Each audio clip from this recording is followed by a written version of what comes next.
Okay, I just wanted to show you exactly what I was looking for on this week 7 test. Some of you had some questions on what did I mean by draw a picture. So let me just show you part A here, what I'm looking for to maybe help clarify that a little bit. So in this problem, it tells us given that x is a normal variable with a mean of 47 and standard deviation of 6.2. So that means x has a normal distribution, our mean is 47, standard deviation 6.2, right? Okay, so when I'm looking for the probability that x is less than or equal to 60, when I'm using the table, I do have to convert that into a z value. So I want to rewrite this probability statement with a z instead of an x.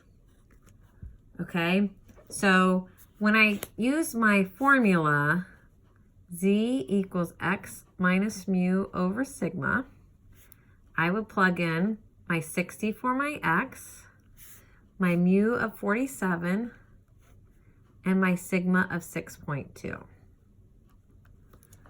Okay, so when I put that in my calculator, I get 2.09677, correct?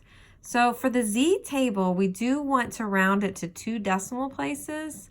So this will become 2.10 because the 6 is higher than 5. So 2.10. So I'm looking for the probability that z is less than or equal to 2.10. So when I draw a picture for that, so on the table side, you're going to draw a picture for where z is. So remember, we converted to the standard normal random variable. The mean is always 0, okay, for z. And then 2.1 is 2, about a little bit more than 2 standard deviations above it. And what you're going to do is shade the area. Because it's less than or equal to, I'm going to shade this area of the curve. Okay? So when I look that 2.10 up in the table, it will give me my probability of z being less than or equal to 2.10, right? Because the table gives you the area to the left. Okay? Now for the calculator version, for the probability that x is less than or equal to 60, we can draw the picture right away. Okay? So on these, you want to convert to the z first, draw your picture, shade. On this one, we don't have to convert the x. Our mean is 47, so I know 60 is somewhere here to the left. I want less than or equal to 60, so I want this area.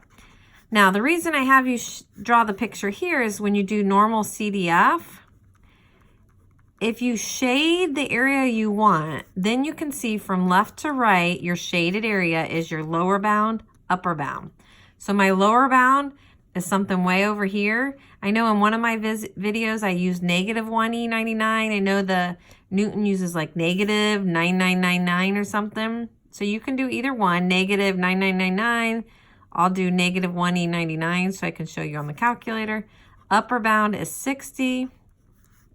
Mu is 47. Sigma 6.2. So when we put that into our calculator, we do second distribution, normal CDF. My lower bound is going to be -1e99. Make sure you use the negative key way down here. So -1. Remember the E is above the comma key here. So we do second comma 99. That's really like negative infinity almost. Upper bound is 60. Mu is 47. And sigma 6.2. And that gives us our probability of 0.9820, which should be about the same as what we get in the table. Okay, I don't have my table right here. If you still have questions about how to look that up on the table, let me know. And I hope this helps. If not, let me know.